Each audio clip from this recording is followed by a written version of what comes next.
Horrible mistakes a long time ago. A long time ago. She's a human.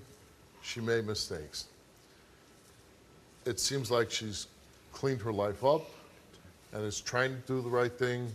I truly believe that your mother loves you and wants to have a relationship with, she's had one with you, but she hasn't had one with you. She hasn't seen you in 13 years. Again, you're awfully young. She's awfully young. Knowing everything that you heard on this stage, do you still want to have a relationship with your mom? It doesn't change anything. It doesn't change anything.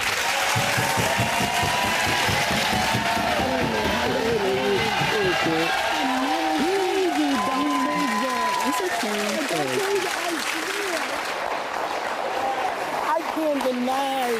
I can't deny Um, because I don't remember if I did drugs in front of you, and I'll accept that. I will accept that part, Tasha, but I'm confused about trying to sell you. I never. You know what? tried to I sell would let you. that go right now. Yes. You have her. Yes. She wants a relationship with her. I would focus on that. You made mistakes. We all have. Maybe not to the degree Just of wanted that, to pass. but you have a good son here. You got a great daughter. Concentrate on that. This day forward is all that matters. Yes, what you sir. do with this money.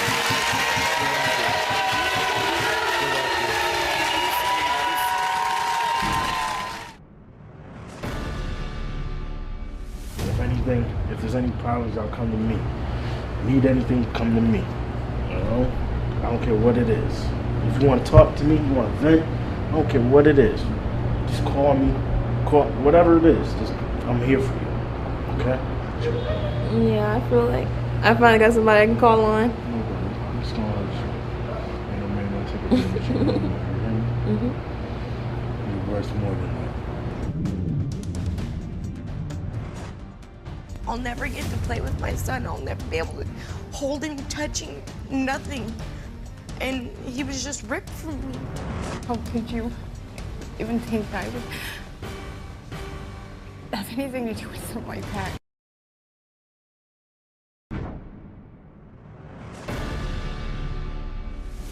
In 2008, Clara Bett's 7-month-old son was rushed to the hospital and later pronounced dead.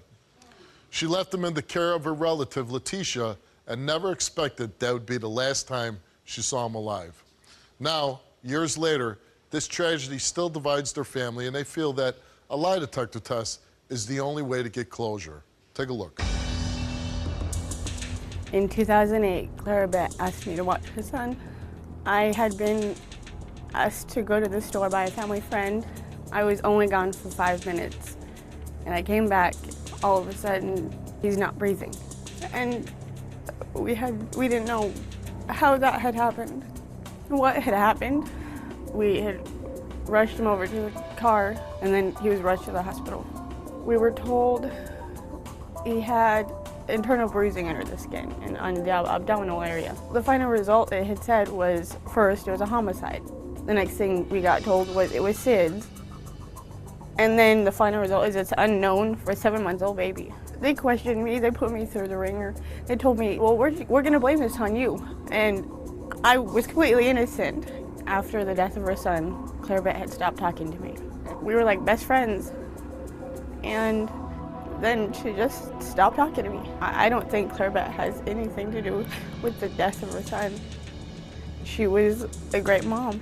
Clara Bett, I need you to know I had nothing to do with the death of your son, and that this hurts me as much as it hurts you. You're not in this alone. You need to stop being mad at me because of it. I left her in charge of my son so I could go pick up a new car that was purchased for me by a family member. And she had called me and told me everything was okay because I was so worried about him because I couldn't take him because it was too hot and there wasn't a back seat for him to go. When I got back home, she still said everything was fine. She had just checked on him and stuff because she had to go to the store for a friend of the family to get ice cream. He wanted her to get ice cream even though that she was supposed to be watching my son, and he didn't really care. And so she asked him if he would watch him and make sure nothing happened to him, and he said yes. And so she went to the store, got the ice cream, and came back, and she showed up right before I did.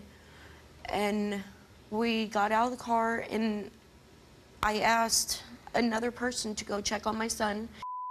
And about 5 or 10 minutes later, he came back out with my son in his arms, and he was all limp and turning blue, and he was walking so casually and just told me, he goes, "Well, your son's not breathing." And so I just screamed at the top of my lungs because I didn't know what to do. I was going crazy and psychotic because I sit here and look at my son all limp and not breathing, and that's like my baby boy. And I was grabbed by another family member who was sitting there holding me tight because, and they laid him on the car, and family members started performing CPR on him.